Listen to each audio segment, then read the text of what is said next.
So in the last video, we did a voice call quality listening test, and I came to the conclusion that the Sennheiser Momentum True Wireless earbuds sounded better than the Sony XM3 earbuds in terms of voice call quality.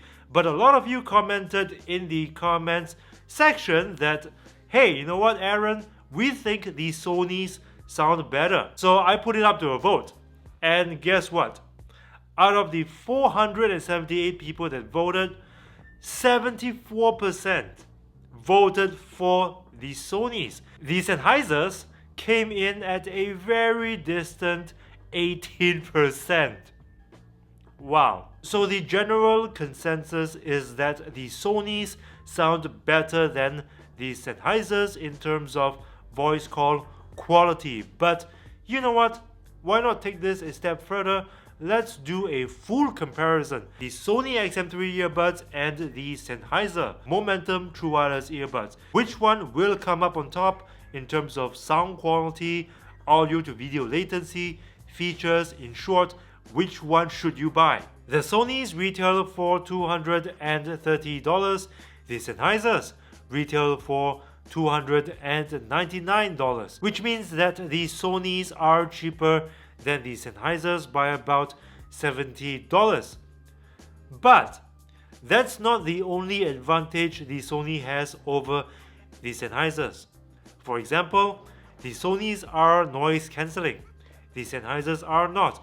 So you can get an extra level of quiet, peace. The Sonys also have a longer battery life compared to the Momentums. 6 hours per charge, an extra 4 charges in the case gives you a total of 30 hours.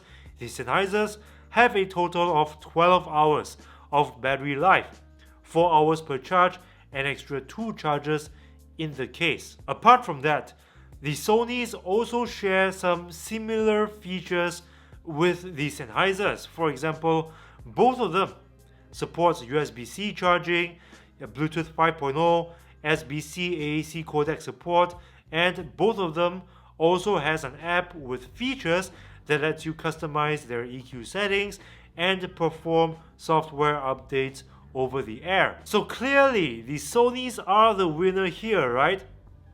Not so fast, because there are a few advantages the Sennheisers have over the Sonys.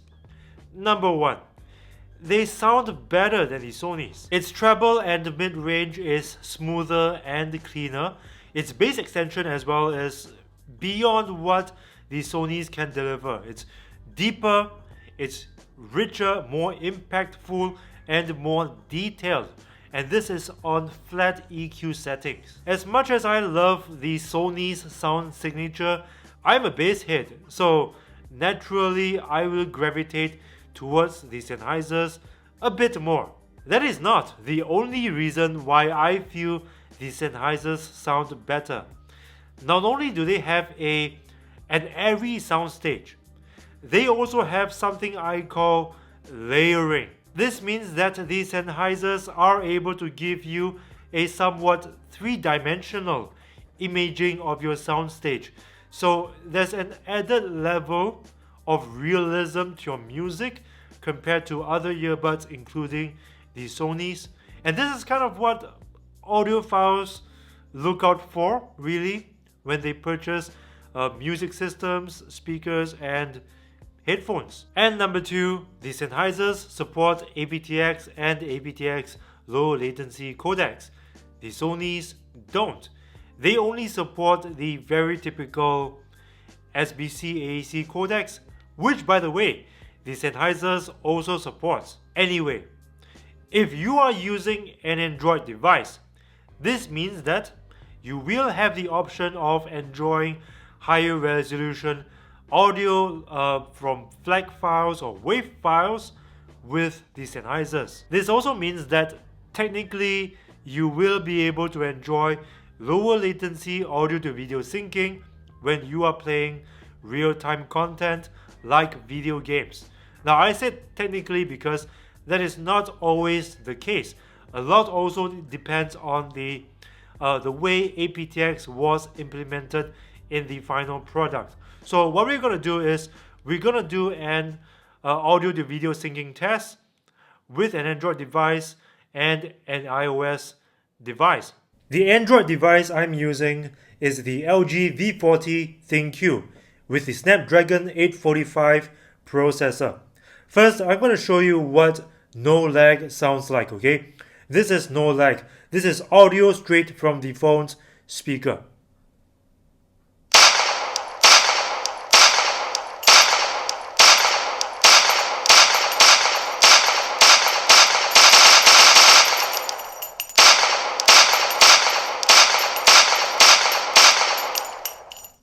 Okay, so now I'm going to switch over to the Sonys and then the Sennheisers.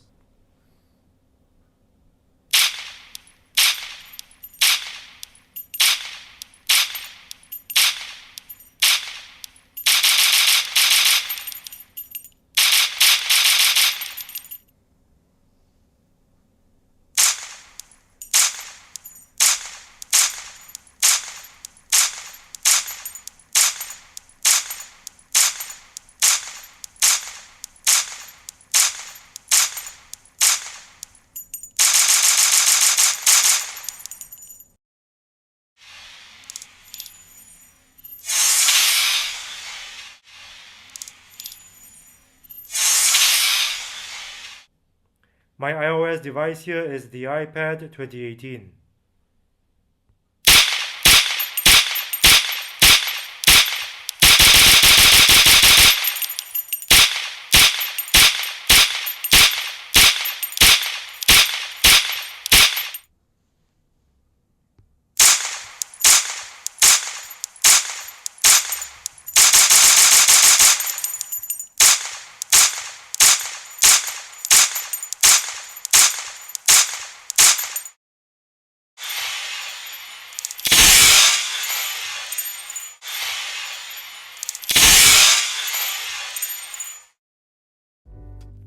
Wow, so it appears that the Sennheiser's implementation of aptX does not guarantee lower latency audio to video syncing on an Android device. There might have been a very small sliver of a difference compared to the Sonys, but it's barely perceptible. I was not really able to tell that much of a difference between them on Android. But on iOS, when both of them were running AAC codec, audio to video syncing was really good. It exceeded my expectations. And I'm beginning to notice something of a trend here, having tried so many earbuds and tested their latency performance. I can safely say that if you want a more consistent, lower latency gaming experience, go for an iOS device and buy a pair of earbuds that supports AAC.